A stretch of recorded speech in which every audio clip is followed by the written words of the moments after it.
Cherche de la moindre empreinte, l'humanité se trouve devant le mont Charles qui a servi au spectaculaire bol de bijoux, au cœur du plus grand musée du monde en plein jeu et dans l'une des galeries les plus somptueuses, celle qui abrite les joyaux de la couronne française. Des diamants, des pierres, des perles d'inestimables. Ce dimanche matin, comme tous les jours à 9 heures, le Louvre ouvre ses portes. Les premiers visiteurs commencent à déambuler quand, à 9h30, au pied de la galerie d'Apollon, côté Seine, quatre hommes se présentent, dos à ce côté, deux au volant d'une monte-charge.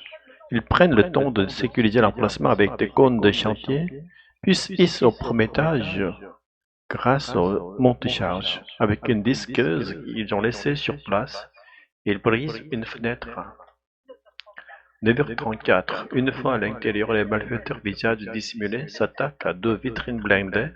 Ils menacent les agents de sécurité des robes Louis Bijoux, parmi lesquelles des parures du Premier Empire, riches en saphir et en émeraude. Dans leur fuite, ils laissent tomber au pied du balcon la couronne de la reine Eugénie et ses 1350 diamants endommagés dans la chute.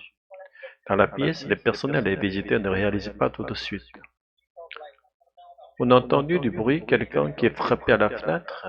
Le personnel est allé voir, ils ont fait demi-tour rapidement. Ils ont commencé à courir et ils nous ont dit d'évacuer, d'évacuer. Le personnel alerte la sécurité et fait évacuer les visiteurs. Au même instant, les malfaiteurs remontent. Les malfaiteurs remontent sur leur dos roues. Après avoir essayé en vain de mettre feu au monte-charge, ils s'enfuient dans Paris. Et les visiteurs prennent alors connaissance de l'incroyable scénario. On était dans la file d'attente, on nous disait simplement qu'il y avait un problème technique. Pour l'instant, le budget est fermé, on a un problème technique. On ne savait pas que c'était un braquage. C'est quand même assez rocambolesque de dire qu'il y avait des bijoux de la couronne de France et que c'est possible de venir avec une nacelle, monter, casser une vitre et les prendre à repartir en plein Paris. Aucun blessé n'est à déplorer parmi les agents de sécurité et les touristes. Il est le musée le plus célèbre au monde. 35 000 œuvres, un bastion de la culture de 73 000 mètres carrés. Pourtant, ce matin, en plein jour, quatre hommes ont réussi à déjouer le système de sécurité. C'est choquant de savoir qu'on peut braquer le Louvre. Je ne pensais pas que c'était possible. Quand on voit qu'il y a une caméra de surveillance juste au-dessus de la vitre, on se demande comment c'est possible de ne pas passer inaperçu. Qui protégeait les œuvres dérobées? Dans la matinée, plusieurs gardiens étaient postés dans la galerie d'Apollon pour la surveiller. Les fenêtres sont dotées d'un système d'alarme. Au moindre choc, elle alerte le poste de commandement qui scrute les caméras. Et ces alarmes ont-elles sonné dans la galerie? Les gardiens les ont-ils entendus? Dans un musée comme le Louvre, normalement, une fenêtre cassée doit émettre un signal. C'est-à-dire que vous devez avoir une alarme qui va être envoyée via votre superviseur. Donc sur le PC sécurité, vous devez avoir exactement la zone où ça se passe.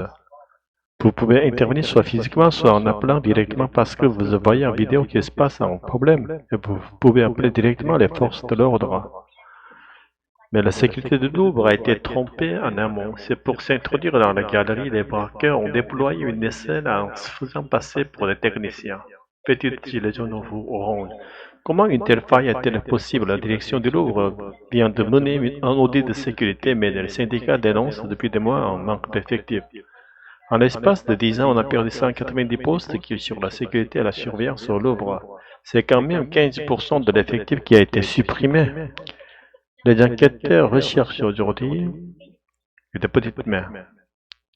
Ces gens-là étaient déterminés, sans doute renseignés.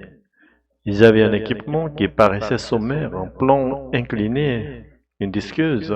C'est pas forcément un gros investissement, mais ça peut rapporter gros. La procureure de Paris n'exclut dans la soirée aucune piste, y compris celle d'une ingérence étrangère. Les télévisions du monde entier ont ouvert leur journal par la nouvelle, et sur les réseaux sociaux, beaucoup de réactions consternées. Dans la vitrine se trouvaient certains des plus beaux joyaux de la couronne française.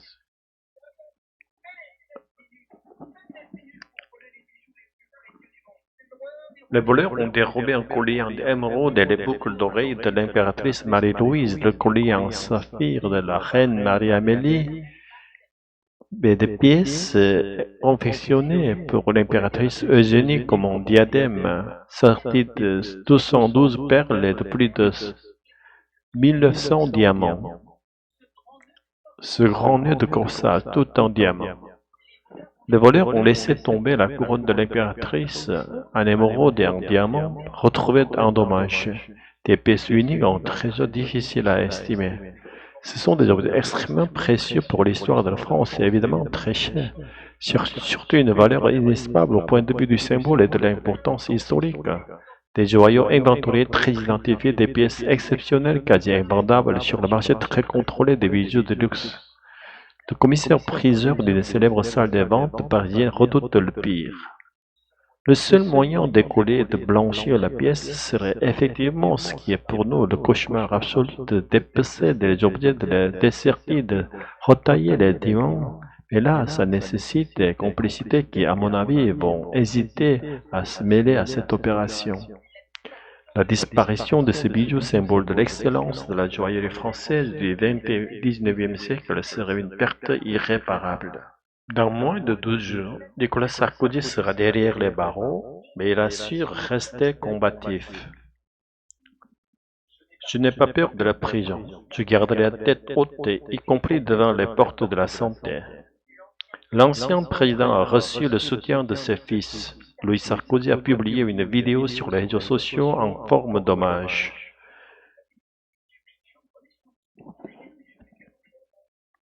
Avec sa vidéo, on appelle au rassemblement mardi matin à proximité du domicile de l'ancien président. Son fils assure que cela n'a rien de politique et qu'il s'agit simplement d'un geste de soutien. Une démarche spontanée confirme un proche de Nicolas Sarkozy. Il n'est pas non plus un prévenu ordinaire, il a lutté toute sa vie contre le terrorisme, il a lutté toute sa vie contre la criminalité, et il se retrouve là dans un univers très hostile, et dont les gens veulent exprimer leur soutien et leur amitié à l'endroit de l'ancien président de la République. Mais cette vague de soutien interrompt attire la critique des partis civils au procès comme Daniel Klein. Elle a perdu son frère lors de l'attentat organisé par le régime de Kadhafi. Je trouve ça grotesque, je trouve ça assez insultant. Ça ajoute un peu quelque chose au préjudice qu'on ressent en tant que victime de terrorisme. Nicolas Sarkozy a été condamné à 5 ans de prison ferme pour association de malfaiteurs. L'ancien président de la République a fait appel de cette décision. L'âge de départ à la retraite ne bougera plus jusqu'à la présidentielle. Simple pause ou au contraire changement de stratégie pour le Premier ministre. Entre les lignes émerge un projet, celui d'une nouvelle réforme des retraites. À première vue, on connaît la feuille de route de Sébastien Lecornu, d'abord suspendre l'application de la réforme Borne. Certains dans son camp s'y refusent. Qui ne compte pas sur moi pour voter cette suspension de la réforme. Les réfractaires devraient rester minoritaires. D'ailleurs, le Premier ministre pense déjà à la suite. Mardi dernier, à la tribune de l'Assemblée, il annonce une nouvelle conférence sociale sur les retraites. Cette conférence aura le temps de se prononcer avant l'élection présidentielle. Ça rappelle le conclave de Bayrou, fait remarquer un député RN.